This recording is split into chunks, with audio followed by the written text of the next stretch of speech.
You are running with the Devils, and it's another rough one, Big John.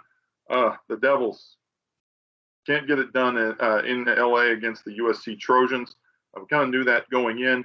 USC obviously was 6th in the nation at the time. The Devils fall 42-25, but we're here to break it all down for you. We'll also break down ASU's matchup with UW Huskies in Tempe this Saturday. As always, I'm the RyKno, Ryan Knowles, here with me, Big John Caldwell. And, as we say here on Running with the Devils, you give us 30 minutes, we give you the world of ASU football. Well, the world of ASU football right now is not exactly a peachy one at the moment. It's hard to find positives. It's hard to find a lot of positives, but we will. One of their worst starts in school history. I think somebody said today it was like the worst start since World War II. It might even be more recent than that. But we won that. We won that. That was a good win.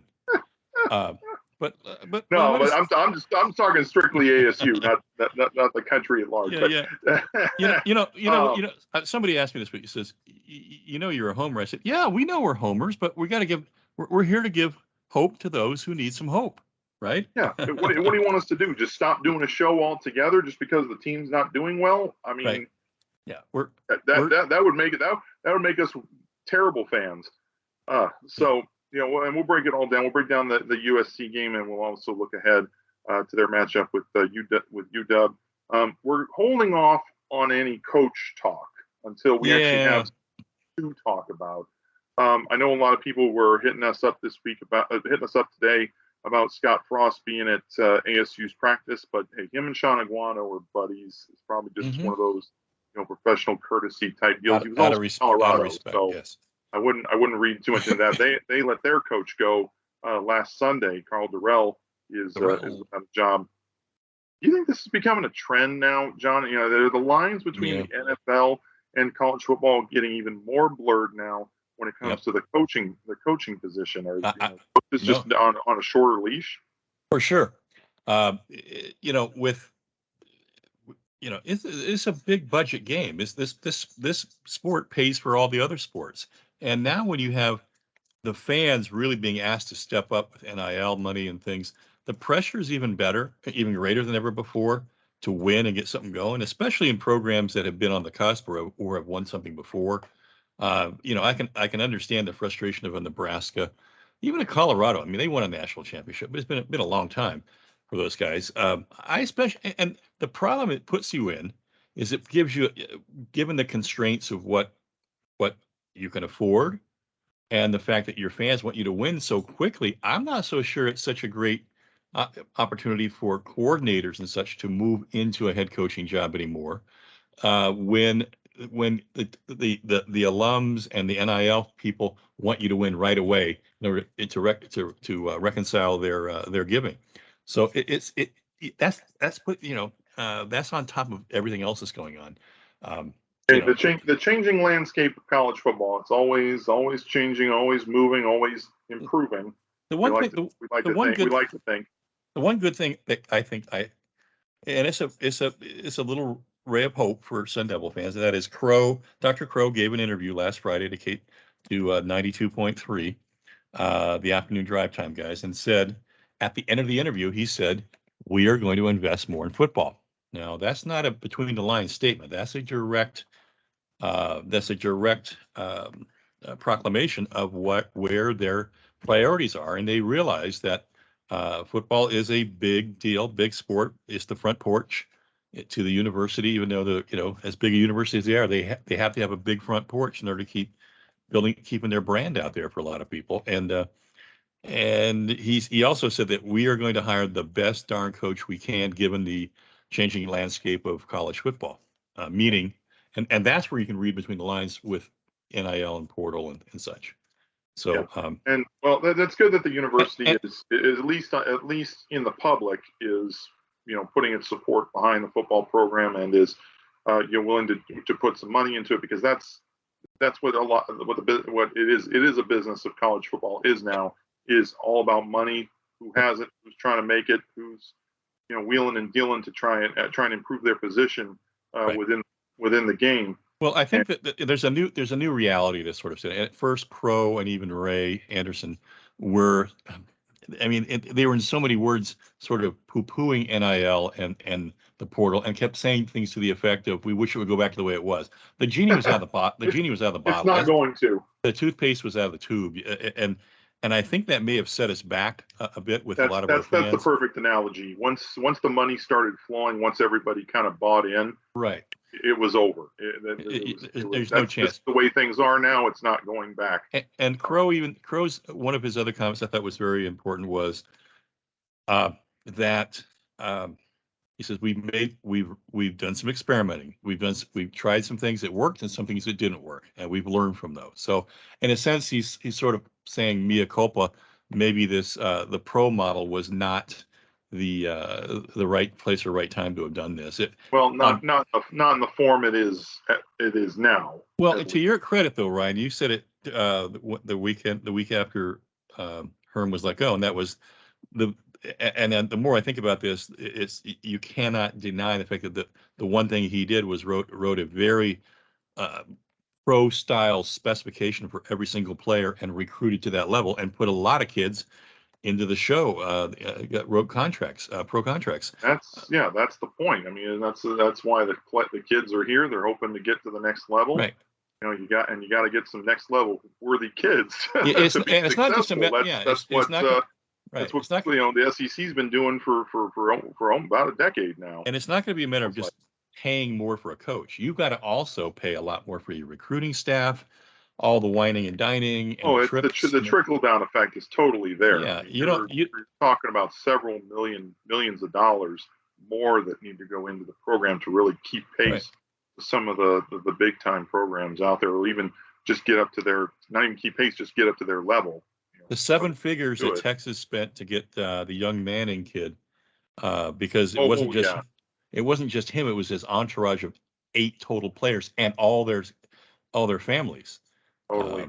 That wound up being $1 million, under $2 million to get all those kids landed. So we'll see if he's worth it. That'll be interesting. That'll be one player I think that will have about as many eyeballs on him as anybody. Well, once he actually gets on the field and starts playing in games. Yeah, he's already the number 3 NIL prospect contracts. And he hasn't even played it down in college football yet. If he was a really cute gymnast, he might make more. But that's the brother. Yeah. Gotta love that Instagram money. That's right. But we'll get into more of this as things kind of trickle down to us, and we'll certainly keep you all in the loop. We tend to have a few inside sources that we like to tap into when we need some news, and nothing to report right now on the coaching front.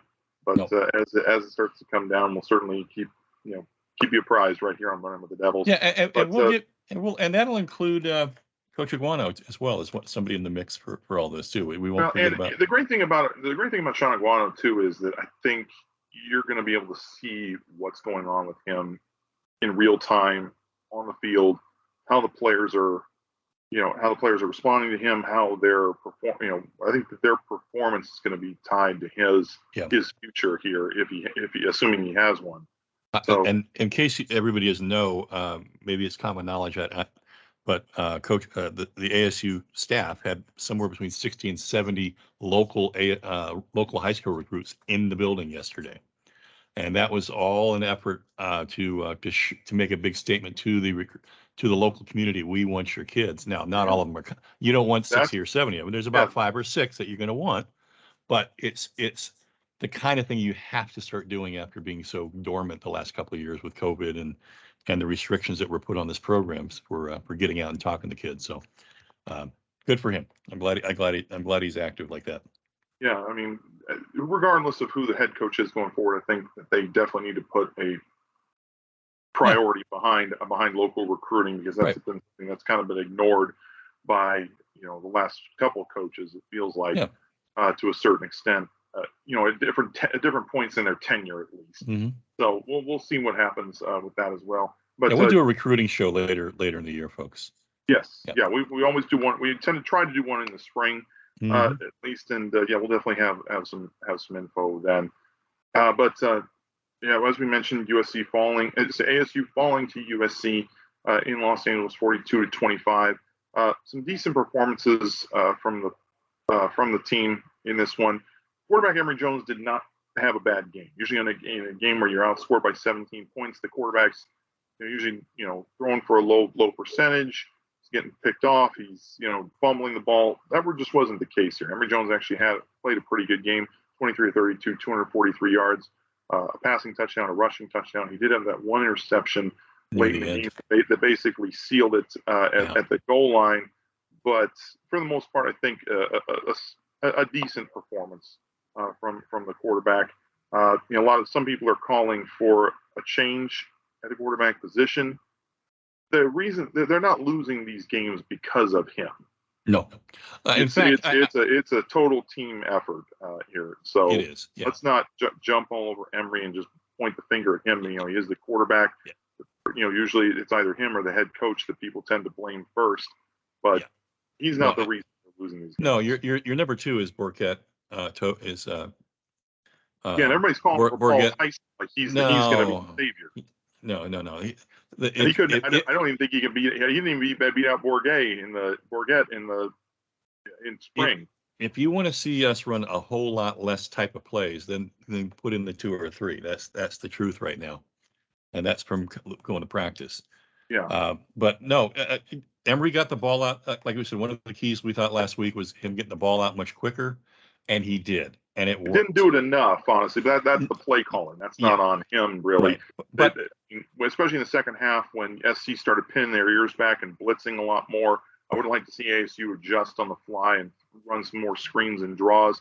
Emory's still got to audible at the line a little bit and see that pressure is coming and try to change out of it to try to adjust. But it's also the play calling. They got to Glenn Thomas and that coaching staff got to be a little bit more on the ball when it comes to adjustments. Yeah. We did get the ball in X's hands 13 times, 64 yards, a TD, 2 receptions, 29 yards for 29 yards. But and he had a receiving touchdown as well. Yeah. One of the guys that you'll see me talk about a little bit later was Brian Thompson suddenly became a target. And that was very refreshing to see. And then on defense, Corey Bethley, one of the bright spots for the team, seven tackles and had the only sack in the game. But the ASU probably should have had a few more. They were able to get to Caleb Williams a few times, especially on third down, obvious passing downs, and they were able to get to him, just not get him on the ground. Yeah, which was unfortunate to see. Caleb Williams then turned around, scrambled for first down a couple of times to extend the drives. And, that's been a big problem with this ASU defense, has been getting off the field on third down against some of these running teams. It was, third and shorts. They're picking them up just, basically by running the ball. But on, against some of these passing teams, they're, either not getting to the quarterback or not making plays in the secondary. Mm-hmm. To get off the field. So that's, it's been a real problem as well. Yeah, we knew there was 2 bread and butter plays they like to run, that flood pattern and that's the jailhouse. The wide receiver screen. The wide receiver screen was going to be a problem, and they seemed to run it with impunity on us. We knew they, like you mentioned, we knew they would. I mean, they didn't really blow the barn doors off like a lot of people kind of expected them to. Right. The big long strike. We're still effective, 27-37, 348 yards, 3 touchdowns. They did run for 137 yards, including 44 by Caleb Williams and a touchdown. But Jordan Addison did have a good game. We all knew he would, with his 8 catches for 105 yards. But he's still on pace. I think a lot of people were kind of expecting more, even though USC did cover the spread. ASU fought for 60 minutes again. They didn't just mail it in. They didn't when things got tough and they knew they were probably going to lose, they still continued to fight. They were right in this game here in the first half. It was 21-17. USC was up. So, ASU gave themselves a chance in the second half. USC made some nice adjustments. They started blitzing a little more, getting after the quarterback, and ASU unfortunately didn't adjust fast enough, and they weren't able. Again, they weren't able to get off the field on third down. But and we'll mention that here coming up in our next segment. What we learned, presented by Flagstar Bank. For all your mortgage needs, check out xllendingteam.com. And for me, I mentioned it before. ASU struggling against the blitz. They gave up 5 sacks. Just something that the O-line's got to work on is communication, especially when it comes to seeing stunts and blitzes. You just got to be able to communicate and know what you're looking at and adjust. Maybe it's passing off a guy to the next guy. Maybe it's the coaches keeping in a tight end, or going to more of a max protect scheme a few times. Yeah, you got to keep that. Try to give them a little more time. Keep Hatch back there. Yeah, I mean, there's some things you can do. You can chip with the running backs. Mm-hmm. There's I still say you need to be running more screens and draws to slow down this pass rush, because UW was watching the last couple games, and they're going to be pinning their ears back coming after Emory with everything they've got. They've got to get the ball out quick with running some screens and draws to try and take that pass rush away. Hopefully they'll do a little bit more of that. So let me ask you, what's the ceiling on this our emerging pass rush? It seems like it was good to see Trevez Moore get in there, because he's been battling some injuries. Joe Moore the same. They've been battling some injuries. They were 2 of their most effective pass rushers. Yeah. And then I also because at the beginning of the year we had Corey Bethley listed as a safety, and he's been playing more nickel corner now. Yeah. With Jordan Clark moving more to the outside, he's also been playing. He's been playing safety more, and so I think you may have found something with him at that nickel spot, bringing him around the edge as a blitzer. Mm-hmm. That's nice to see. I mean, maybe you get a little bit more exotic with some of that. Drop a D lineman into coverage, try to take away a passing lane, and maybe confuse the O line with Bethley coming around the edge. Mm-hmm. So there's some things you can do there with that. I liked what some of the things that they were doing. You like Nesta Silva's game? Yeah, he's really. I mean, he's been very good too, especially in run coverage, and he's got a great motor, chasing plays to the outside. He's chasing guys down from behind. That's what's still impressive, and that's all season. One of my keys last week was putting pressure on those sophomore tackles that USC has. It's something that ASU was able to do. But again, you get your hands on the quarterback, you got to get him to the ground. You can't let him wiggle out and run 15 yards downfield, first down on 3rd and long. That just kills you as a defense. That just kills your spirit, and you really that cannot be happening multiple times over the course of the game. Once, maybe, I can understand, the kid's probably going to be a first-round pick at some point, but, set numerous times is unacceptable. So that's one thing. And then, I mentioned the pass rush, filling the sack, Caleb Williams. You just got to wrap up. When you get your hands on the quarterback, wrap up. Make it, make it. It can't just be one guy either. It's got to be a multitude of guys getting after it. I'd like to see some more pressure up the middle too. Not just the end guys. Well, if we get no more Orman Lott back this week, which he's going to be a game time decision this week. He's missed the last couple games. It'd be very nice to get him, because he definitely has like Silvera has a nice motor coming up the middle. Yep, good push. Lott has a beautiful swim move when he wants to apply it. I just hope he's healthy and can get back in there. I don't know what his issue has been, lower body or upper body. I'm not sure what it's been, but I think the attitude has been, let him heal, don't rush him, which is probably the good advice at this point for a kid like that.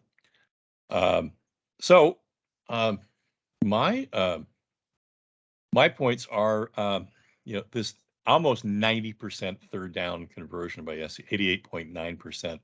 They were 8 of 9 for the game. Holy moly! Yeah, it's just it's just debilitating to what it does to your game in terms of keeping your defense out there the whole game. You get tired. And we talked about Emory's getting the ball quicker, is helping. It was really nice to see that we're maybe just because Badger and Messiah were such easy targets on film, that they went underneath to Thompson, and Hey, you got to start looking for somebody else at some that's point. right. Can't And be one of the same one or two guys in the passing game because defense is going to work to try to take those away. well, So yes, other guys have got to start stepping up. that 17.2 really stands out to me as being somebody who was getting in the seam, right? They were getting deep enough to get you the first down and help you extend and drives. I do like that they're lining Brian Thompson up at different spots. He's not just on the outside. He is That's right. Yep. In the slot. A Slot. couple of times. When he had that nice catch that got them down inside the 10, I believe he was in the slot on that play and kind of made a nice move to the outside to and we hit him in stride, which was nice to see. So definitely good to see him kind of get out there and start producing. And so this week, UW coming in, the Devils' 4th ranked opponent in the last 5 weeks. Well, that's rough. And now UCLA is ranked in the second half of the year. So UCLA, after their win over UW, Washington's been a surprise this year. I think that nobody really expected them to do a whole lot, especially after that win over Michigan State. But the other thing too, those first 4 games, all 4 of their wins were home games. They started their first 4 games at home, and then they went on the road to UCLA. UCLA, was their first road game, which they lost, and obviously they're coming here this Saturday. So we'll see what they do, going away from Seattle. But they're ranked number 21 in the nation, even after that loss to UCLA on last Friday.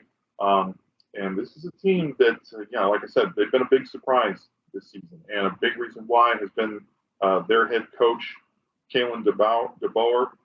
Took over for Jimmy Lake, who was fired in the middle of last year, and he's got a great pedigree, great resume as a head coach. Lake was let go right after our game.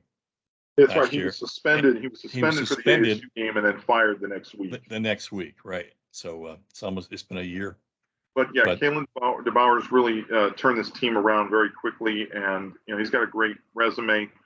Won 3 NAIA national championships in the mid and late 2000s with Sioux Falls. Was a Fresno State head coach for a couple of years, and mentioned that win over Michigan State and the loss to UCLA. So they've been having themselves a great year. I think Kalen DeBoer is probably an early candidate for Pac-12 Coach of the Year, if not in the national running, depending on how the rest of the season goes.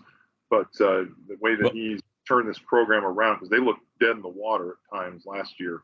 And they didn't exactly bring in, a 5-star quarterback. They brought in a kind of a retread who from Indiana, but a good solid quarterback. And Michael Penix has been a revelation for them. He has, especially considering just the subpar quarterback play that they've had since Jake Browning left. But he coached Michael Penix for 1 year as the OC at Indiana, and Michael Penix. A lot of people will remember him from that great 2020 season that he had with the Hoosiers during the COVID season. That's right. He just seemed like he lit the college football world on fire. And next slide. Their offense has been just one of the best in the nation, over 500 yards a game, number 7 in the nation.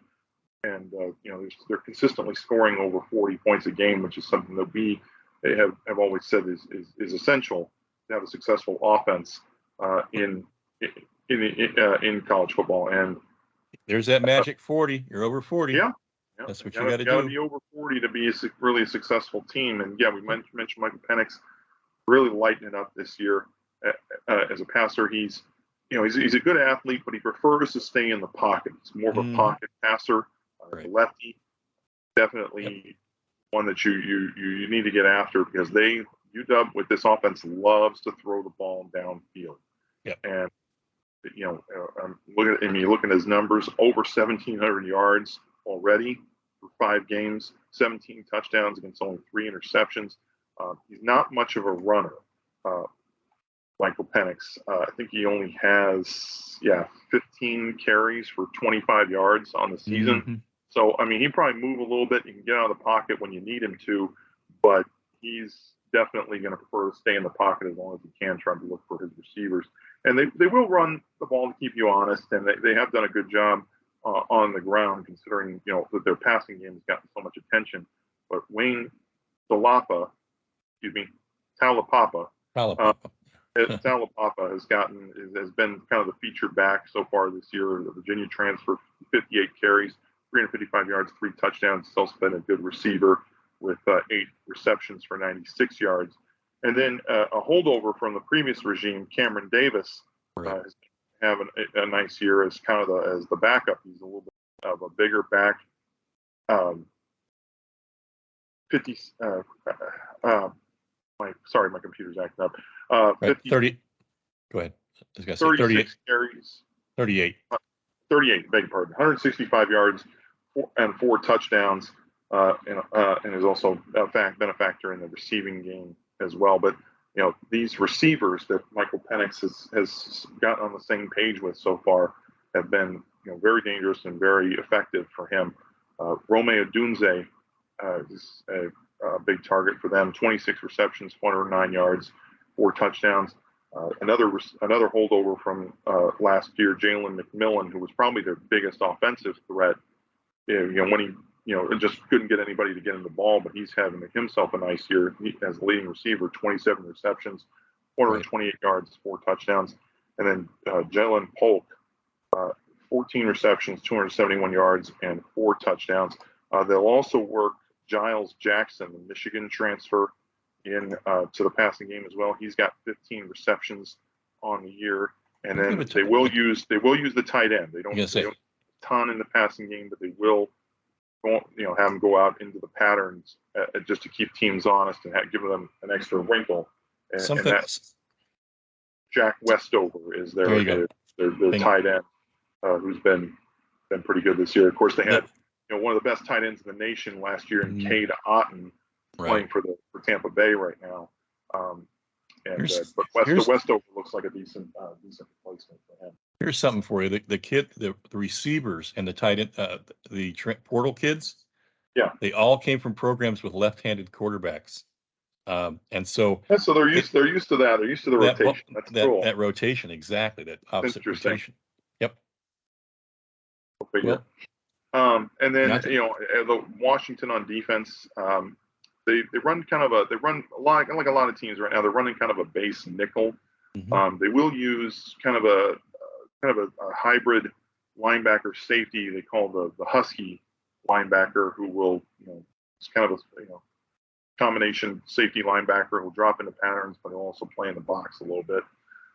They gave up some yards against UCLA, almost 500 yards, including 184 on the ground. And UCLA didn't really do anything too exotic. They really just kind of ran their typical offense, which does require a lot of improvisation with Dorian Thompson-Robinson.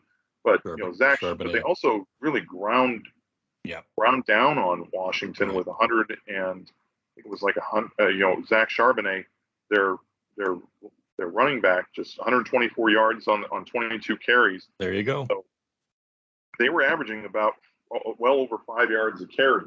Yeah, with DTR's legs, you have to play on your heels a little bit. You got to stay honest about that kid, because he runs a lot of plays off schedule that where you just don't expect him to be running.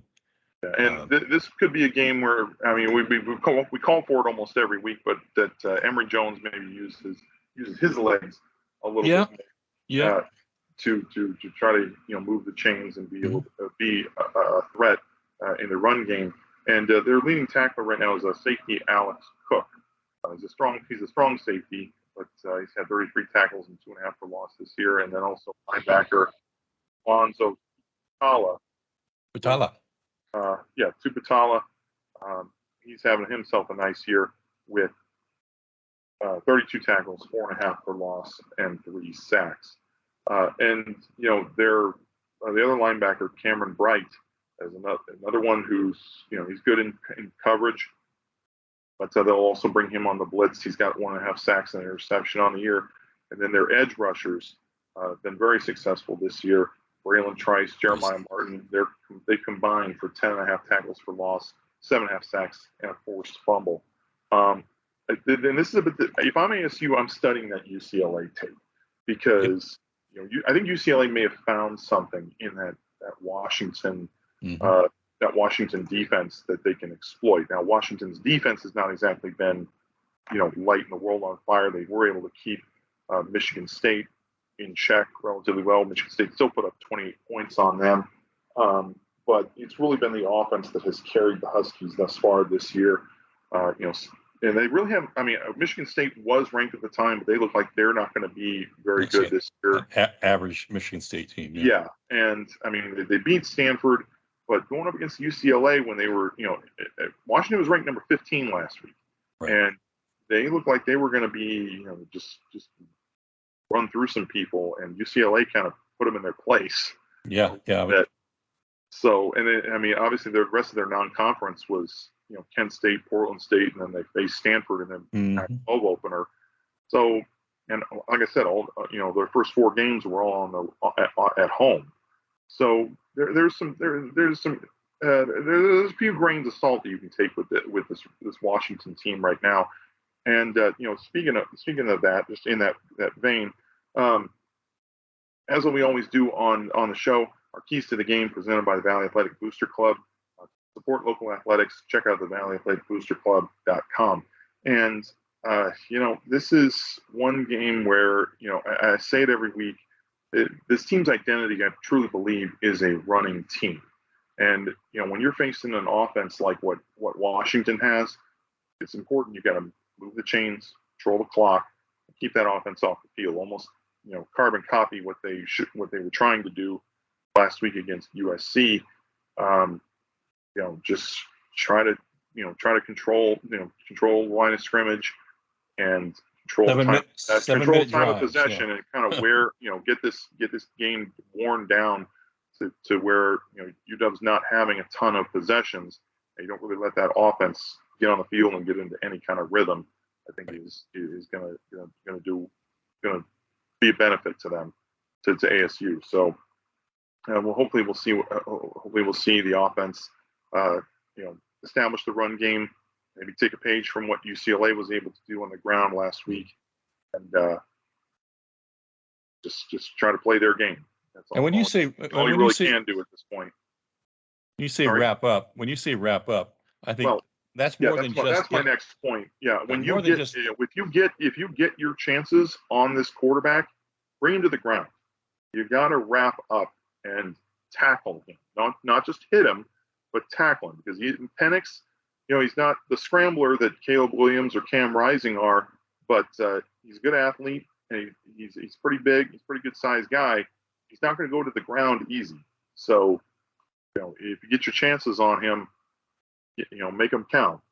I think we've got to wrap. Our tackling has to improve all over the field. I don't think it was just in the at the quarterback level. I think there were some tackles made downfield that are lack of tackles that were just a lot of reaching I saw going on, or poor. Part of that's the athletes that you're facing. I mean, USC has a bunch of elite athletes that are certainly going to be tough to get a square hit on. But UW, with the scheme that they run, I mean, they like to throw the ball downfield. Absolutely. So Penix is going to be in the pocket for a little while those receivers run their routes. You're going to have opportunities on him. So take advantage of them. This might be, we talked about them blitzing a little bit more. I think they may have found something with Corey Bethley at the nickel spot. Bring him around a few times a game to give that offense a different look. Line them up in different spots. Yep. Yeah. So hopefully they'll mix it up and be able to get after Penix a little bit, because you can't just let him sit back there and pick your defense apart. See, so the keys for me, and this is a little bit of how. For each of us, this segment's always a little bit like, what kind of game plan would you put on the field? For me, very similar to what you're saying in terms of run the ball, control the ball. the ideal situation is to, 7, 8 minute drives, right? And Mhm. not trying to put the hammer down and score quickly, because Yeah, if you get into that shootout, you don't they're going to out-weapon you. They're going to yeah. out-athlete you. And this is a game I don't think you want to run pace on. I think, No. yeah, you just want to, huddle Go, up, go to run, huddle. run the clock, keep that defense on the field for as much as you can, and keep that offense Right. on the bench for as long as you can. And you've got to keep see, I know what happens, and that is you get out of your game plan and you start having to do other things, right? But I think you gotta keep trying to put the pressure on Penix the entire game, because you never know when the quarterback goes down. Now you're looking at maybe a really, really weak number two replacement that can turn a whole game around. I'm saying keep his. I want to see how dirty we can get his uniform this week. And because we had a little bit of success getting to Williams, we didn't put him down. I think we've got to have some confidence coming out of that. Like, yeah, we can do it. You got Omar and Locke, no more Omar and Locke coming back potentially, and with the fact that that Donnie Henderson has redesigned the defense a little bit with Bethley, putting some more pressure on. I think those are all great things for keeping the pressure on them. And then for me, it's the second big thing is they've got a lot of receivers, a lot of weapons. We got to put up a no-fly zone. And Oh, the they idea, definitely spread the ball around. Yeah. yep. And what's acceptable here is, ball hawking. Putting a couple guys back there, deep safeties coming across and knocking down balls or tipping balls. All that's going to be acceptable if you can just shut Haven't passing. seen a lot of that this year. I mean, No. they've been able to get some interceptions with some overthrows, and Kyle Soley being in the passing lanes, and Mhm. hopefully we'll see more of that as well. But yeah, I mean, it was good to see Tamarcus Davis make a play on the ball Yes, last week that's right. in the end zone. Well, he gave Let's USC see their some more of that. Let's see some more of yeah. these guys trying to go up and get the ball, even if you can't intercept it, knock it down. 'Cause that to me is what ball hawking is. There's Well, something, go after it, be aggressive when the ball's in the air, and make a play on it. Caleb Williams had not been intercepted the entire year, folks, and there were some pretty good players there, and so pretty good teams they played. And the fact that we picked one off says something about what we've got back there for athletes. But no, this no fly zone is. I loved that to be a new element of our defense. Allegedly, we'll have Ro Torrance back again this week. Yeah, and he played. He didn't play a ton of snaps against USC, That's but he right. was out there. Right. And I think it's also another player that came back that we didn't really talk about, Ed Woods. It was nice Yes. to see Right. him back out there, and Yes. then Yeah. the freshman Isaiah Johnson Right. is getting some reps too, because right now the Markham twins are not out there right now. They No. kind of took the firing of Herm Edwards, or Herm Edwards leaving kind of hard. Right. And so they haven't been out there really lately, and it's doubtful they may be out there the rest No. of the season. Well, So you got to remember, his kids bought in completely to Herm, and that was their ticket to get to the pros. And I'm sure they were crushed losing a father figure like that. And it's understandable. I just hope that ASU has the resources, the psychologists, the counselors to keep these kids moving forward in football. as it becomes more of a business, you're Yeah. going to see some more of that, and kids, the kids got to understand Well, that's exactly what this is now. yeah. And Well, they put in the time. They've invested a lot in Yeah. getting to the level they have, and to just want to stand on the sidelines and not play is, I think they need to remember, how their education is being paid for and why. And True. mental health, I do not take it lightly at all. I've seen over my years, I've seen some real cases that could have benefited by proper help from psychologists, sports psychologists, and that sort of thing. So, these kids, they're kids, right? And Yeah. their judgment faculties are not fully developed. They can use all the guidance and help they can get, right, and coping techniques they can have, right, they can possibly give them. So those are my couple of keys. So our keys presented by the Valley Athletic Booster Club. Check out valleyathleticboosterclub.com, and as always, we have our score predictions here. I'm yeah, we're both taking UW. Obviously, I think that that UW offense, they're averaging about 40 points a game. I think they will get there. I just think ASU doesn't really have the horses to stop them at the moment. I think this game, much like USC, will be competitive in the first half, but UW will probably pull away in the second half, kind of put this game out of reach by early fourth quarter, and ASU will come back, might make it close, but that's I think still think Washington wins by a couple scores. Yeah, I think we're seeing this kind of the same. It'll be we should, much like SC, we should probably be close within a 3 to 7 points by half, but we're run out of our lack of depth on both lines starts to show itself in the fourth quarter. So, but I'm going with a much lower scoring game. To me, anything over 65 is a shootout, and I just don't think we're going to try to. We're going to try to maybe back in your day. Yeah. Well, I didn't think we're not the team that's going to score 40 this week. Not with, but you're right. If there's a team that had a rated team with this is of the 3 rated teams we play for, this arguably has the weakest defense. Well, the defense, I think, that just hasn't shown a lot. I mean, they've certainly given up some points this year, and they're vulnerable, if nothing else. I mean, they do have some holes that you can exploit, and I think you can put points up on this team. Whether or not you do, though, is another story. Sure, I think so. It comes down to how, at this point in the year, what do you have to lose by letting Emory turning him loose and his legs? I mean, you saw a couple of times in the SC game where it was. Yeah, and they've been doing it a little bit in the red zone, running a couple design runs for him, which have resulted in rushing touchdowns for him. Right. He's been quick to pull it down and run on those cases. But yeah, I mean, how about between the 25s is not the worst thing in the world either. As long as he gets down fairly quickly. So that's something that we've both been calling for the past week. I think a lot of fans have been calling for it. Hopefully, we'll see. See that at some point. You don't get to run like that unless you're throwing the ball halfway well. And I don't, folks, just take out of your head Paul Tyson at this point. He wouldn't be the replacement. Trust me. Yeah. He doesn't put that if you had a replacement, if Emory was to go down or it was not going well, you want somebody who can run the biggest part of the playbook for you, and that's Trent. So that'll do it for us this week.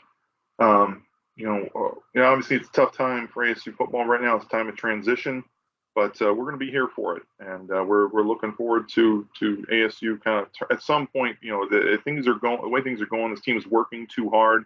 The coaches are too committed. Everybody's, it is a tough time. It's a tough stretch, but that's what happens when you face some of these tough teams with an interim coach. Yep. And hopefully, at some point this team will turn a corner and start winning some games. It may not be this week, but I think it is coming at some point. Yeah. So early kickoff this week, 1:30. I'm fully expected to be sweating profusely in that stadium. Hopefully the UW Huskies are sweating even more, coming down from those comfy confines in Seattle. Welcome to the House of Heat. Yeah, ASU 2 touchdown underdogs. I'd certainly like to see them wreck some gamblers' weekends with a good performance. Yeah, so if we keep putting up the intensity of playing every single down like we have been, there's going to come a time. You're right. We're going to catch a break. The ball has 2 points to it. It's one of these weird. If the ball was round, I'd understand, but the ball takes funny bounces, and strange things can happen in this game. It's a dimpled oblong, and we are overdue for some of those breaks. We didn't get any. There was no really ugly breaks in the SC game. And I thought we were going to get one on that onside kick. But yeah, and someone's going to have to explain that to me when somebody rules and all that crap. Yeah. So that'll do it for us. That'll do it for us here tonight on RWD. Thank you for tuning in with us as always. We'll be out at the game, of course, tailgating as we always do in the North parking lot, and definitely looking forward to that. Nothing else, the tailgate's always fun, right? Come by and see us. Yes. So we say good night. Go Devils. Forks up. Hammer the Huskies.